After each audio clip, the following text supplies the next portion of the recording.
works. Okay, so we're up to Perek Gimel, and as you can imagine, we're going to get through not a lot of Perek Gimel, because there's now that we've had the episode of the spies, which we spent 2 sessions looking at the story of the spies, but that was done, and there's a whole conversation which we touched on was this sort of concurrent with the preparations that were taking place, or was it a different time? We saw that in the article from Rav Helfgott. And anyway, now that everything's in place, they come back, everything is set. Okay, now we can go. So the Psukim say like this: Perek Gimel, chapter 3. Vayashkem Yehoshua baboker. That's always a great phrase, by the way, because when what is that? What comes to mind when you hear Vayashkem blank baboker? Abraham. Again, Abraham. And what do we learn a very important halachic principle from there, which is Zrizim makdim mitzvot, or as Gerät in Yiddish, Zrizim makdim mitzvos. I don't know what this Zrizim makdim mitzvot. So that when it comes for mitzvahs, we try to perform them with alacrity. We want to do a mitzvah as soon as possible, and just to show you how practical the Gemara can be. People don't think that Gemara is practical, but Gemara can be entirely practical at times. So in the Gemara in Rosh Hashanah, the Gemara debates, when should we do Tekiyah Shofar? Should we do it in the morning in Shacharis because Zriza Makdim al Mitzvos, because more people, or they said maybe we should do it at Musaf at the later part of the davening. Why? Because Berovam Hadras Melech, we have conflicting ideals, conflicting values. Berovam Hadras Melech means it's better to do a mitzvah when more people are there. So even in the time of the Gemara, everybody came late to shul. Nobody came on time. Okay. I'm going to tell people when we have a bar mitzvah or something, and I say, like, what time should I be there? And I always tell them earlier than they should, because we move quickly. Like, you were here a couple of weeks ago. Like, we don't mess around.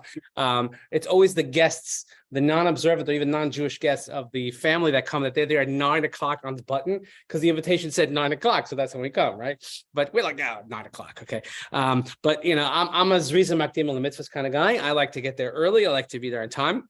But at the same time, you have a valley road of Mahadras Melech. So Vayashkem, Avraham Baboker, Vayashkem, even it says by Bilam that Vayashkem Yehoshua, and he goes Vayisumi Hashitim. And he went from Shittim. Now, Shittim, again, is a place that I'm not sure if it's exactly the same place as where we had the episode with Midyan and the Benos Midyan in the end of Parshas Pinchas. Probably is. Vayavo ad hayardain hu v'chol b'nei Yisrael. And they come to the Yarden, everybody, Vayalinu Sham Terem Ya'avaru, and they lodge there before they cross. Now, this must create some sort of ruckus. You're talking about 2 to 3 million people who are journeying and then stopping at the side of the river. Now, the Jordan River, we're going to talk about the Jordan River for a little bit. This is, I'm going to share my screen. So if you want to, I know if you want to peek at it here, but I'm going to share the ultimate source of biblical knowledge here. Can you see it, Mimi? Yeah. Okay. Kamol Shekatuv Wikipedia. Oh, you're not showing a map. I'm not. Well, there's going to be a little bit of a map, but this has a map. But I mean, it has this here. You see that the Jordan River, okay, starts. I mean, really, it starts here in the Sea of the Galilee. We have the Kinneret, and you have different places that come into it, Yarmuk, and then it comes and it meanders down, and of course goes into the Dead Sea. Okay, you have pictures of it. I love Wikipedia. That's the place where everybody goes, and this is really important because of how it meanders. We're going to see some interesting facts about it. River Jordan. By the way, if you want to know anything, if you look online for like sources of biblical Jordan River, it's all the Christian sites. There's no like Torah sites. Somebody can get the door, and none of the Torah sites that actually kind of do it. They just sort of go through. Oh, see, you can go rafting on the Jordan River. It's by Chicks Kibbutz, by the Chaspani. Right. And of course, in certain times of the year, it's better than others. And then you have this at the end. And then, of course, the Jordan River. And then I don't know what that is. Okay, so now I want to, but yeah. You like, the Kotel Cam? Yeah. So the Jordan River or River Jordan in Arabic is, I don't know what that's. I don't read Arabic, but Nahar Yarden, again, this is Wikipedia. So I daven in this Shabbos. I daven in Nitzanim. So Nitzanim is a great shul in Baka, and the rabbi he spent a bit of time in America. He was a rabbi in the Baron Hirsch Synagogue in Memphis. Rabbi Shai Finkelstein, but he gave a drasha. It was great. He did like a lot of like give and take in the crowd, but it was funny. But I never heard a funny drasha in Hebrew. Like to be able to like go back. It was really good, really interesting. Anyway, so it's also known as, again, all these typical Wikipedia stuff. It's 251 kilometer long, 156 miles river in the Middle East that flows roughly north to south. That's an important thing. Roughly north to south through the Sea of the Galilee. Okay, which then gives rise to its name, Yarden, Yored. We don't often think of that, but Yarden is like it's the meandering, dropping river, okay, from the Kinneret and onto the Dead Sea. Jordan and the Golan Heights border the river to the east, while the West Bank and Israel, I'm sorry, I forgot to write occupied West Bank, the lie to its west, both don't agree so vociferously. Both Jordan and the West Bank take the names from the river, West Bank of the river. When we say West Bank, it's the west of the Jordan River, etc. The river holds major significance in Judaism and Christianity. According to the Bible, the Israelites crossed it into the Promised Land, and Jesus of Nazareth was baptized by John the Baptist in it. We're not going to get so much into the Jesus of Nazareth baptized stuff, but again, if you go down towards, let's say if you're going to drive down the road, when you see the elevation dropping, you're below sea level, and then you get to the end of the road, you can make a right and go to Masada, or you can make a left and go like up north. If you make a left and like a little bit in there, that's the place where everybody goes to get baptized. And that's probably the place, and it's right opposite Yericho, opposite Jericho, and that's where people were where they crossed over. Okay, now. You know the song that my father actually liked, though I think in his later years he probably would not have himself the first day. No, I don't know this. Wow, I wonder if it's on Wikipedia. And of course, it's they always give you the musar about the if you give with it, or if you take, you end up like the Dead Sea. Is if you just receive and you don't give anything out, and you end up the Dead Sea. But if you give and you lend to others, like the Jordan River, it's always going to be the Kinneret, it's always going to be flowing, etc. So we can rabbinicize anything. The Jordan River has an upper course from its sources to the Sea of Galilee via the Bethsaida Valley, and a lower course south of the Sea of Galilee down to the Dead Sea. In traditional terminology, the upper course, most of it is commonly referred to the passing through the Chula Valley, as opposed to the upper Jordan Valley. The Sea of Galilee, through which the river passes, and is a separate entity, and the term Jordan Valley is reserved for the lower course fed by the Yarmouk and Zarka rivers. So also, it's just important, like when you're driving up, it used to be before the 6 highway was built, when you wanted to go up north, you wanted to go like towards Beit Sha'an, you would take the Jordan River Valley route, or if you wanted to risk going some other ways, you would go some other ways, or you'd hit traffic in the Merkaz. So over its upper course, led by the Chazbani River, Banyas River, which we know Banyas, everybody knows if you ever done like a summer program, and like that's the, right? You had to show the Banyas, the Dan River and the Elon Stream. The river drops rapidly in a 75-kilometer, 47-mile run to the once large and swampy Chula Lake, which is slightly above sea level. Exiting the now much diminished lake, it goes through an even steeper drop over the 25 kilometers, 16 miles down to the Sea of Galilee, which it enters at the northern end. Then it deposits much of the silt that it's carrying within the lake, which it leaves again near its southern tip at Degania Dem. Everybody knows Kibbutz Degania, the first kibbutz established right at the south of the Kinneret, very historical. At that point, the river is situated about 210 meters below sea level. The last 120 kilometers, 75-mile long section follows what is commonly termed the Jordan Valley, which has less gradient. The total drop is another 210 meters, so that the river meanders before entering the Dead Sea, a terminal lake. That's a word you don't hear too much, a terminal lake. It's very, very foreboding. 422 meters below sea level with no outlet. 2 major tributaries enter from the east during this last section, the Yarmouk River and the Zarka River. Okay, so that's just like an interesting, and it gives you all types of things. You want to know etymology. Of course, we know about Yared, environmental issues, roads. If you've noticed that near the Dead Sea, because of all the erosion, they keep having to move the highway.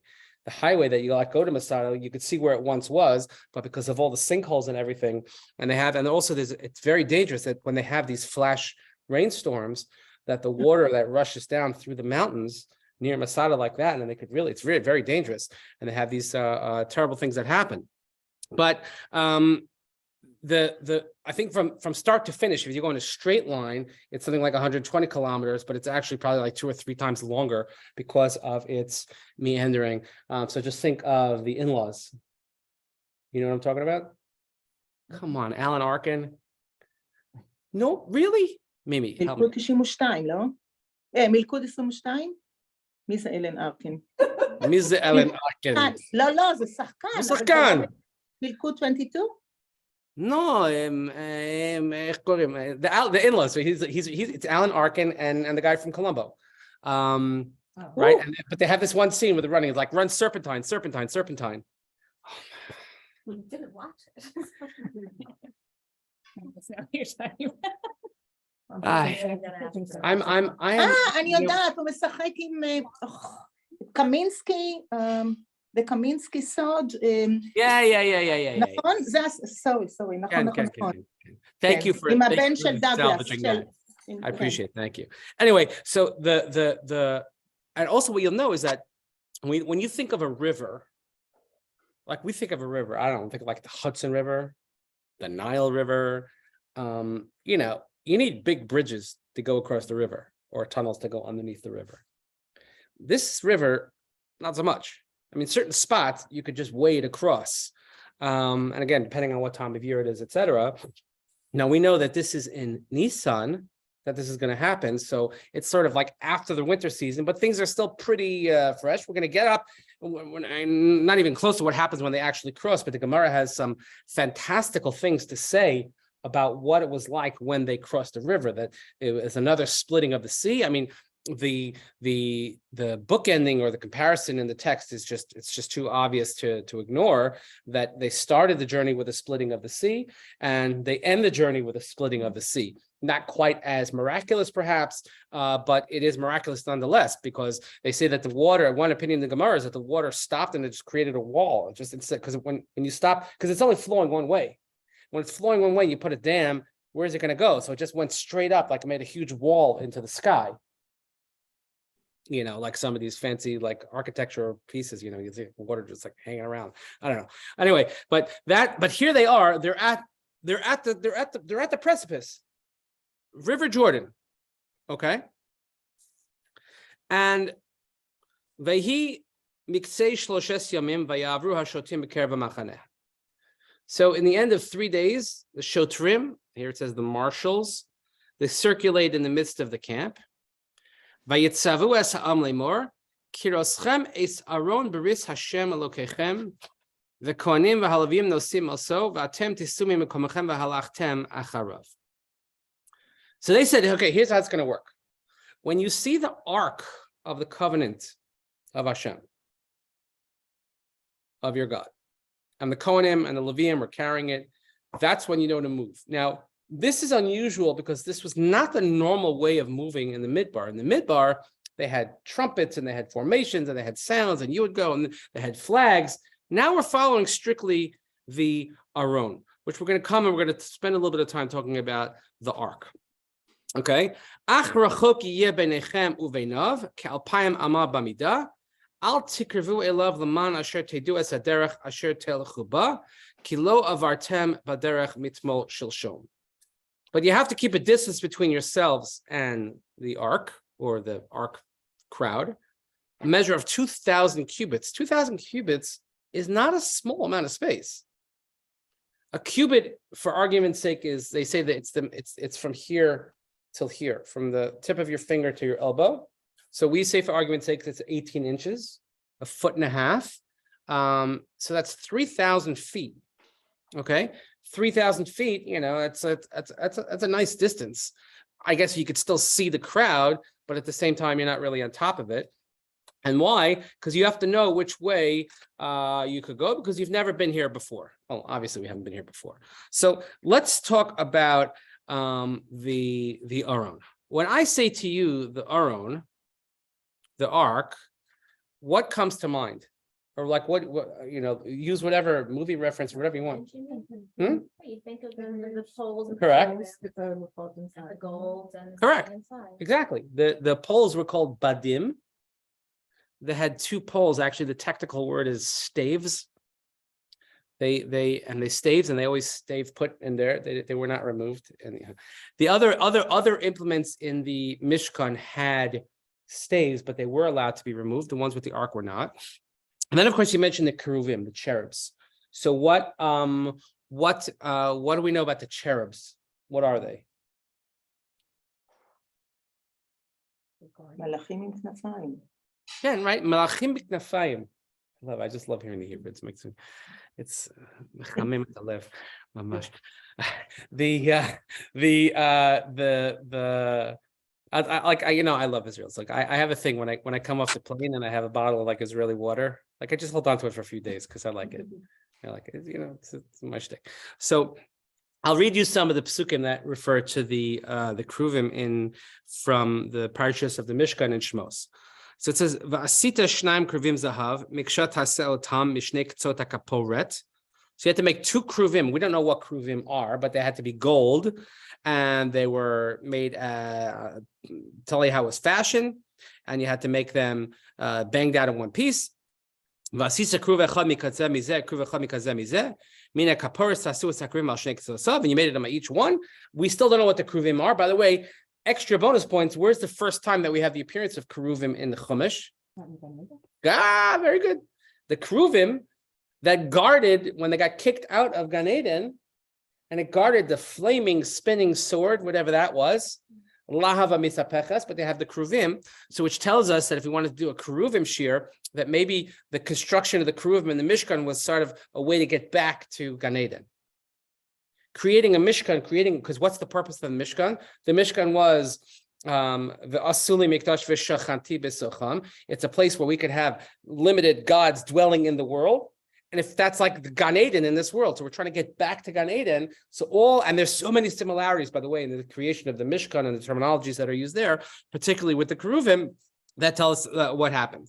Okay, and it says, V'hayu ha-kruvim porsei chenafayim. And much to Mimi's consternation, everybody who reads this, they say Porsche Kanafayim. And I'm telling you, I want to have a big giant sign in the front of the shul that just says, if the dot is on the right, it's a shin. If it's on the left, it's a sin. Every single time. But what am I going to do? So it's Porsche. It's not a Porsche. It's Porsche Kanafayim. Lifros Kapov. Okay, and they have this, and so the Gemara discusses that it was this sort of. It would be inappropriate to say cherub-like because you don't define a word with that word, but it's some sort of angelic is the face of a boy, a face of a girl. One was a boy, one was a girl, and they were spread wings. Ish el achiv el hakaporis yupanei hakruvim. V'hayu hakruvim porsei kanafayim lamala sochachim kanfehem lakaporis upaneim ish el achiv. Okay, they were like so they were like spread up like this. They put the cover on the ark, and they would put the tablets inside of it. So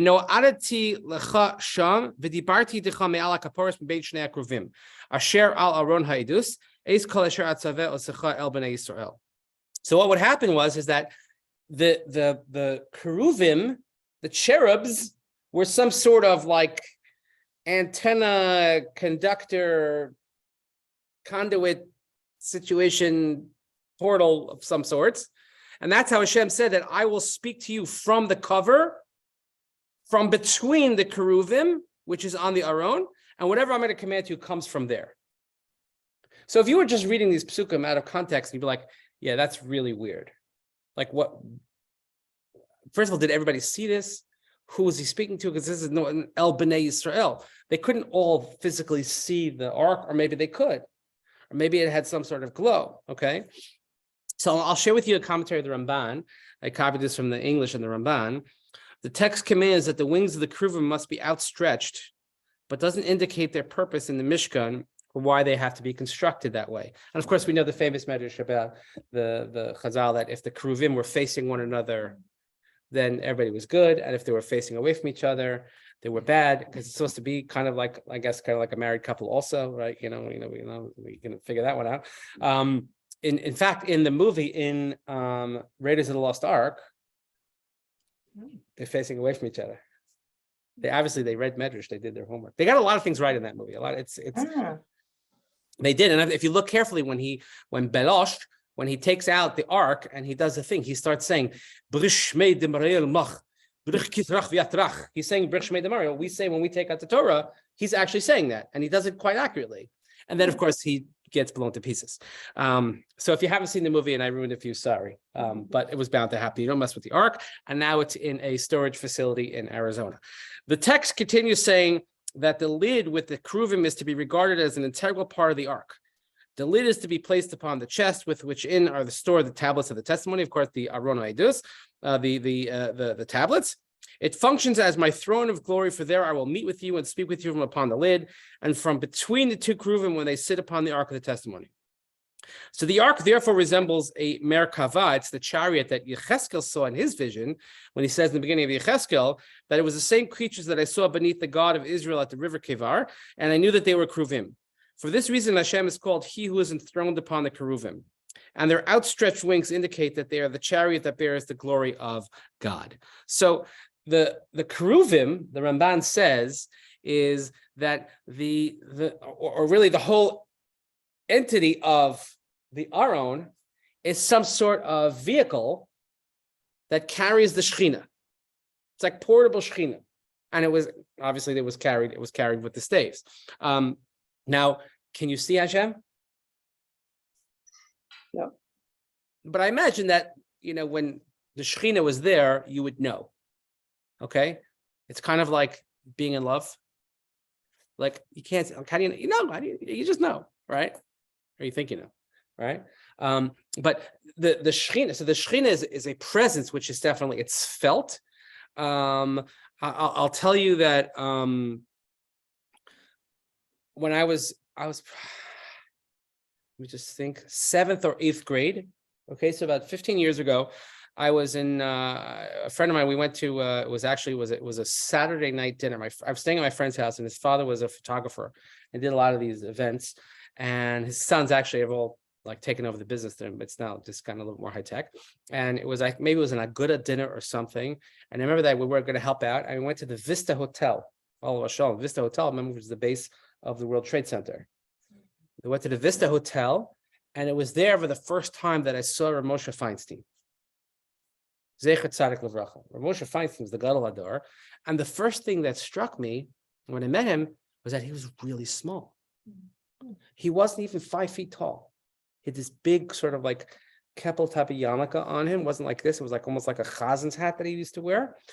But I remember when I saw him, I didn't like talk to me or, just met him, but you understood that you were in the presence of such greatness.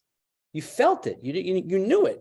And it wasn't just because of all the cover that everybody was giving him, but you felt it. You sensed that you were in, it was like a Shekhinah type of moment when, wow, like this is the greatest Torah scholar of our generation is sitting right in front of me, and he's like saying hello to me, like, wow.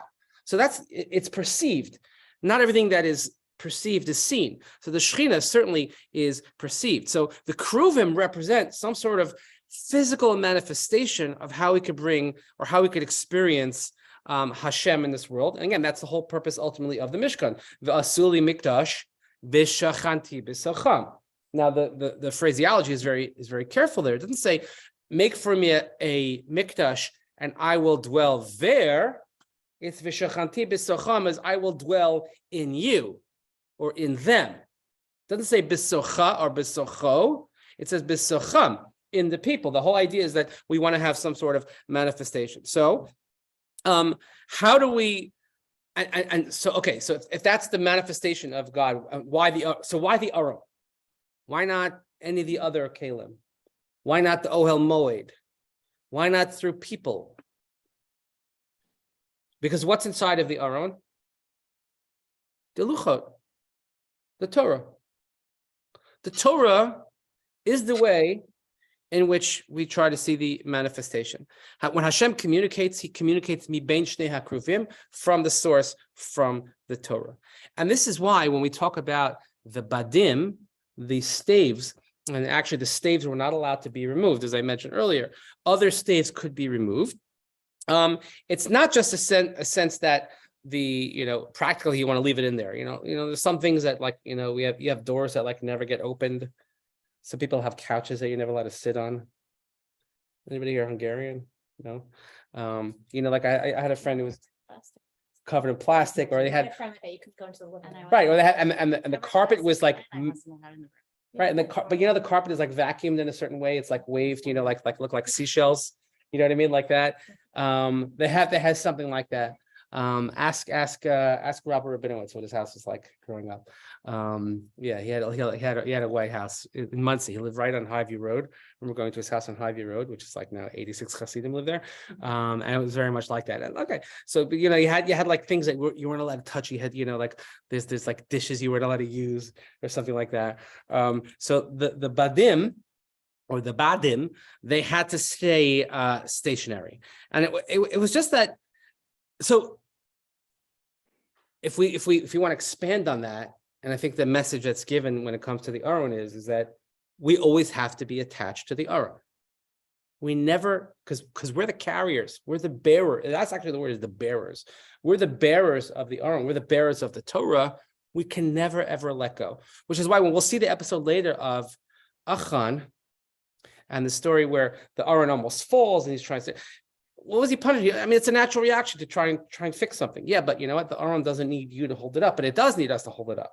So that's what we have the Badim, is that our purpose is to bring HaKadosh Baruch Hu into this world, to bring the divine presence, the Shekhinah, the eminence of God into the world. It happens through the Torah, and we have to constantly uphold the Torah. So therefore, the Aron, which is here, and which is why when we're about to go into Israel as a nation, which is finally, we could figure out how many years it's been, if you want to do the fancy dates. So we know, let's say, Avraham was born in biblical years. He's born, it's easy to remember, he's born in 1948.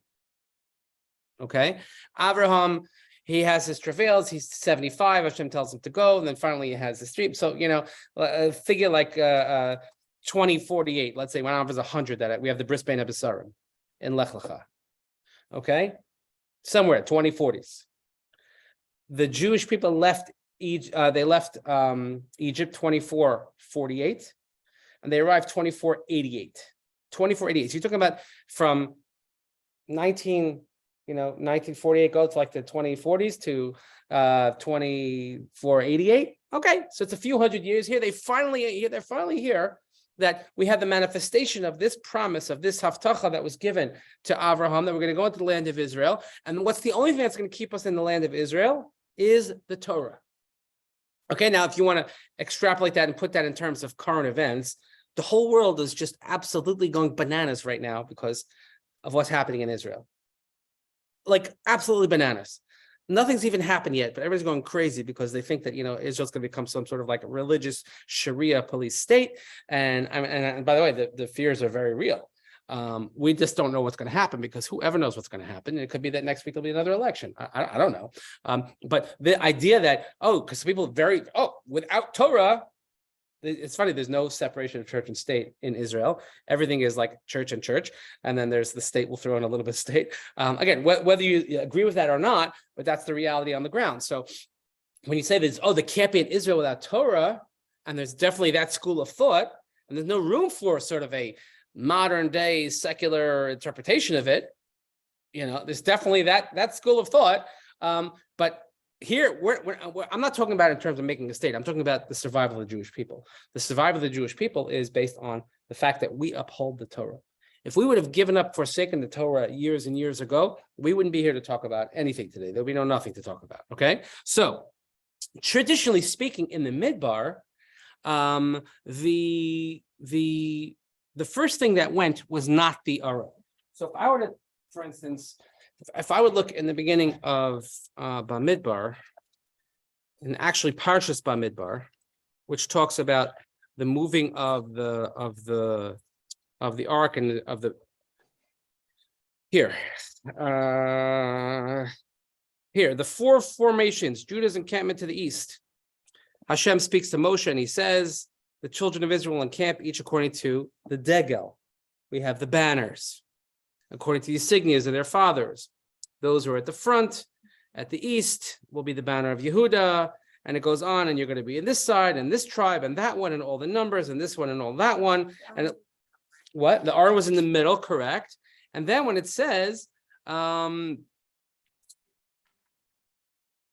those counted for the camp of the 150, okay, these are the countings of the children of Israel. And the Levites were not counted, and because they were in the middle, and they were, and if you have all these graphics that sort of map out who was camped where, et cetera, et cetera, et cetera. Okay, there's only one instance. There's only one instance of where the Aron went first. Once, okay, and if we look in chapter 10. I will read you the psukim. You're going to know these psukim because we're quite familiar with these psukim in Parshas Baloscha, which is right before chapter 11, because we know that's when the Jewish people go bankrupt. Okay, Hashem,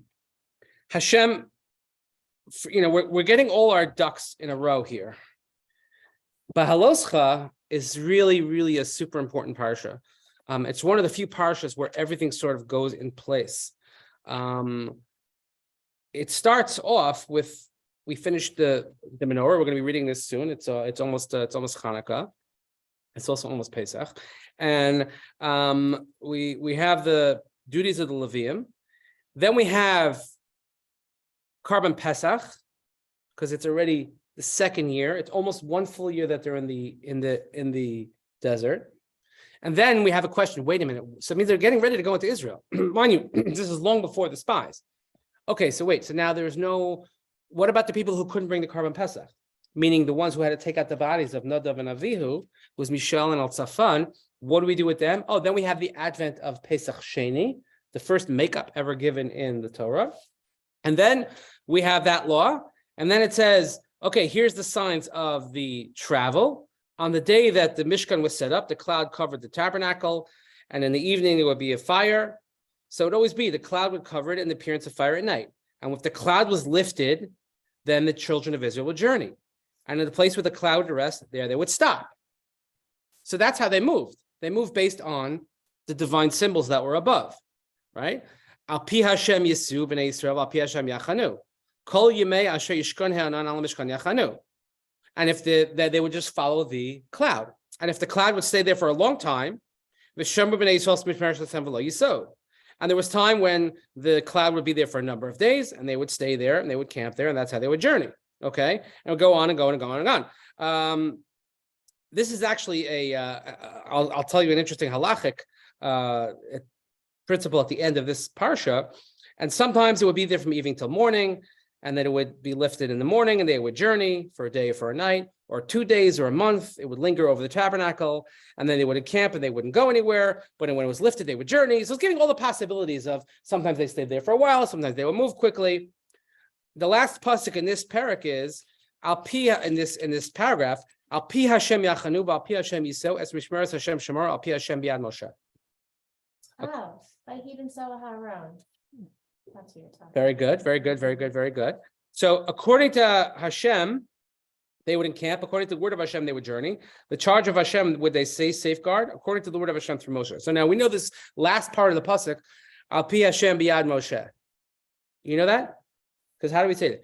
Vizos HaTorah, Asher Sa Moshe Lifnei Bnei Yisrael, Al Pi Hashem Biad Moshe. So there's an interesting halachic question about this.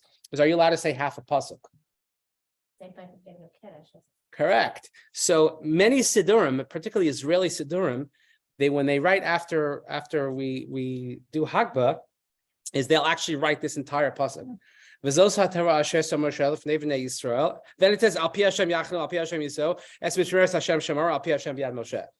It just doesn't fit with the song, and we don't like it when things don't fit with the song and messes us up. Okay, fine. So then we go to chapter 10.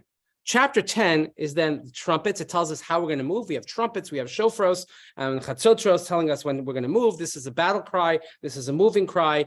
Moshe invites his father-in-law to come. We don't know what the answer is exactly because it's not so clear. And when he finishes, he says, no, I'm going to go back to my own land. And he says, no, it'll be with us. Okay, fine. Then at the end of that, Vayisu me'ar Hashem derech sheloshes yamim, va'aron bris Hashem nosea lifneihem, derech sheloshes yamim lasur lehem menucha, v'anan Hashem lehem yamam menasam min ha'machaneh. They journeyed from the mountain of Hashem a 3-day distance, and the Ark of the Covenant was before them a 3-day distance to search out a resting place. The cloud of Hashem was over them by day when they journeyed from the camp. So we've spent a whole chapter telling you can move based on the cloud, the fire of the cloud. You're going to stop, start, cloud. And then here it says one time that they followed Aron Bris Hashem. Immediately after that, we have the upside down nuns, and then you have Vahi ben Soha Aron. By the way, these two psukim we know that are found inside the upside down nuns is Vahi ben Soha Aron v'yom Moshe kuma Hashem yafutze v'ech v'nusu misanech mipanecha, which we say when we take out the Torah. And the next pasuk is what we say when we put away the Torah, Uvenucha Yomar, Shuva Hashem Revavos Alfei Yisrael. So these two psukim, which are found immediately in succession, are what we say when we take out the Torah, when we say we put away the Torah. After that is chapter 11, which you know my saying on that. Chapter 11 is when the Jewish people in the desert go bankrupt and everything, the wheels start to fall off. So in other words, but up until that point, up until chapter 11, what's happening? The only time that the Aron led them is that they were about, because it says when it says by Yisume Har Hashem. What's Har Hashem? Is it immediately after they received the 10 Commandments, you're saying? Not immediately, because they had to have a lot of stuff. We had to have Pesach Sheni, we had to this, but this is the first time. Correct. This is the first time since Har Sinai that they leave Har Hashem, ostensibly to go where? To Israel. There's nothing stopping them right now because we tied up all the loose ends. I asked the Shver if he wants to come, and I took care of the trumpets and the formations and the Pesach Sheni. Like, okay, you want to go, and like, this one needs something and that one needs something, right? You ever try to leave on a family trip, and who forgot this and who forgot that, right? I have one day I don't know, I come home and I see like my son's book bag. There's book bag people, there's backpack, and there's knapsack people, depending on what part of Europe you're from. So I see it like sitting there, like fully packed, ready to go, just sitting there. And I'm thinking like, how in the world do you not remember to bring that? And you have like 18 older sisters that like took you to school. Did nobody notice that you didn't have a bag with you? Of course, nobody noticed. And he just like waltzed into school. He's like, yeah, I forgot it. I'm like, and that, if you know me, that's like such a not me thing to do. Anyway, so like everybody's always forgetting something. So we tied up the loose ends. So the first time, now they're actually leaving Har Hashem, which by the way, Rashi there says less than flattering, because the reason why we have these upside down nuns is it says that lahafsik bein peronios leperonios, to separate between negative episodes. What's negative about Har Hashem? So Rashi says there, he quotes in the Gemara, he says, it's Ketina kaborech mebeis haSefer. It's June 21st and the kids are leaving school. They're not like walking out like, oh, I don't want to leave. They're like running. They're booking out of school, right? It's like as soon as like Elena, like shul's over, boom, I'm out of here. Okay. So because they left, they're leaving Har Hashem, they received the Torah. But that aside, but the first time that they're leaving the mountain to go into Eretz Yisrael, they're being led by what? The Aron. So what's happening here is that we are now continuing or dare we say recreating, correct? That's not nice. What? Oh, it was what? I don't know. Not like what you said or what I said. I don't know. I'm not sure.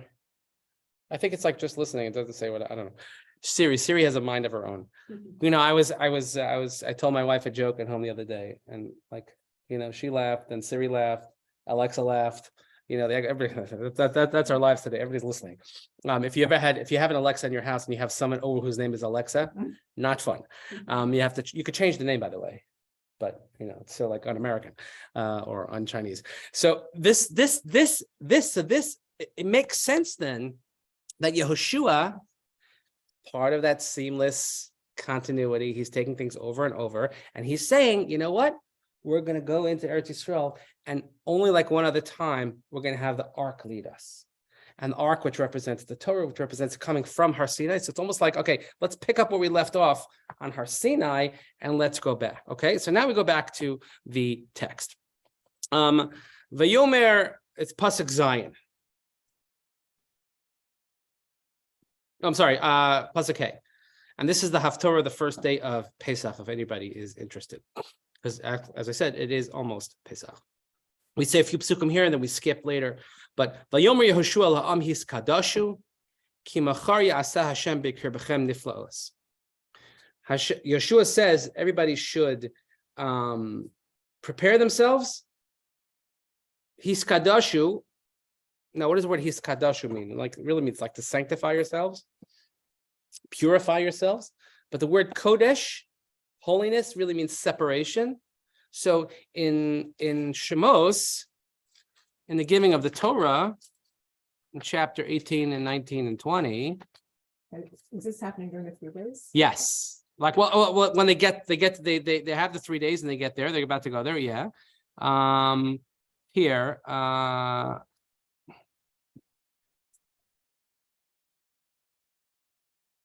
Vayomer Hashem el Moshe, Lech el ha'am v'kidash tam hayam machar v'chibsusim lasam. Before Har Sinai, he says, go to the people and sanctify them today and tomorrow. Now there, we're told specifically meant that the men and women separated from one another. That it was, and here it may mean the same thing. I have different, but here most people think that it's just sort of like the Radak says, to you mezumanim la'avor. This is more of a practical preparation. And he says, because you're going to see miracles. You're going to see niflaos. Right? We're coming up on Chanukah, nisim and niflaot. Okay. Al ha-nisim v'al ha-porkam v'al ha-chuas v'al niflaos. Okay. Or it's the other way around. Vayomer Yehoshua el ha-kohanim lemor se'u es aron abris v'ivru l'fnei ha'am v'yisu es aron habris v'yechu l'fnei ha'am. So he spoke to the Kohanim and he said, carry the Ark of the Covenant and pass before the people. So they carried it and they went before the people. Vayomer Hashem Yehoshua hayom hazeh achel gadelcha be'enei kol Yisrael asher yedun ki kasher hayisi im Moshe eheyeh imach. And here we have the final eheyeh imach, as I mentioned last time, that the promise that was given to Yaakov because he had Eretz Yisrael, and Yaakov and Moshe and everyone else, Hashem said, eheyeh imach, I will be with you. But he says, you will be I will begin to exalt you in the eyes of Israel. They're going to know that just as I was with Moshe, I was with you. What's going to happen? You're going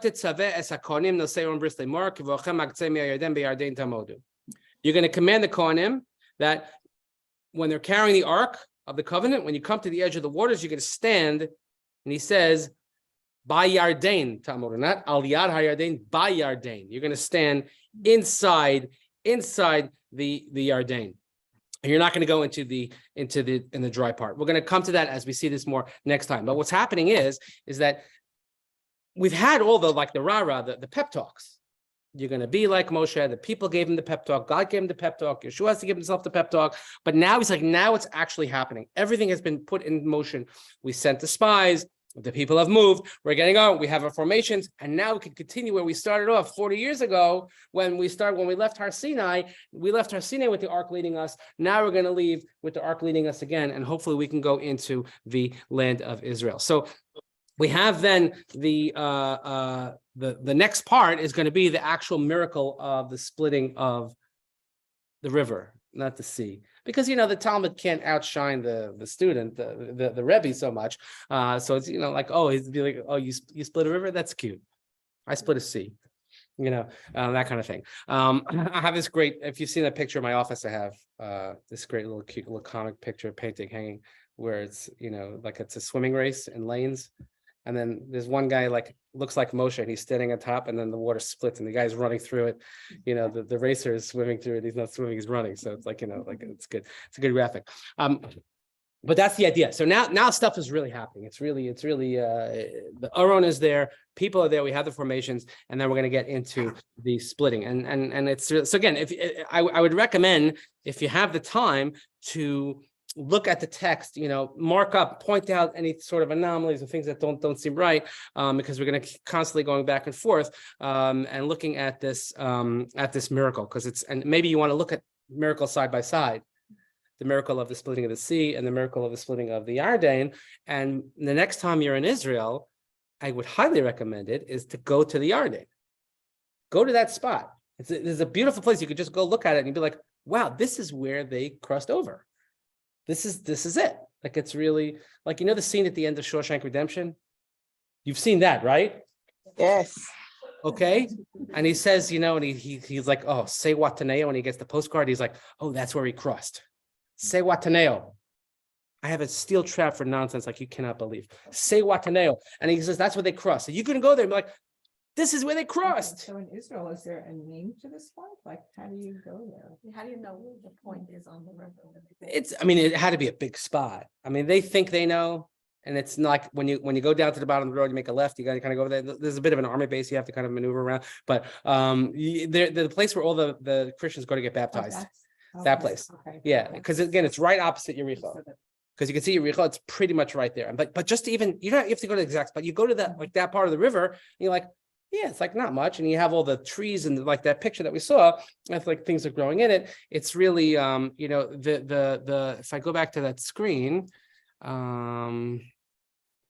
here, so not this one. This right here. So if you look at this picture here, it's Le Jourdain au site du baptême in Jourdain. And this is where everybody gets baptized. If you see that, that's kind of what it's like a little nothing, right? And that's kind of what it looks like. So they have it open. It's like a little bit of an amphitheater there, and you can like walk down, and people there's a shallow part, and people you see groups, the evangelist groups are constantly going there getting baptized. So it's. Did you say why that spot? Getting baptized in that spot? It's because they think Jesus was baptized there also, like part of it. Look at that person. They don't. I don't know. Like it's like one big kedusha. I have a hard enough time knowing our stuff, let alone, I was sitting on the plane with a like a shtickle evangelist, and she's actually a tour guide, and it was our first trip to Israel, and she's like, oh, what'd you see? I'm like, what'd you see? What was the highlight? She's like, every day was a highlight, but we went up to the Galilee. And I'm like, did you walk on the water? Like, did you, like I saw what happened. Like it's amazing. When I remember walking once through the middle of the Shomron, which a lot of people won't go to, for pretty good reasons. And I run into like this group. I'm like, I'm from Kentucky. I'm like, I don't understand why y'all Jews don't come here. This is the biblical heartland. I love this. This is so good. I'm like, yeah, like they make us look bad, but whatever. They don't have the same issues that we have. But so if you're looking at it doesn't have a better part of the map. Let me see does this have the map in it?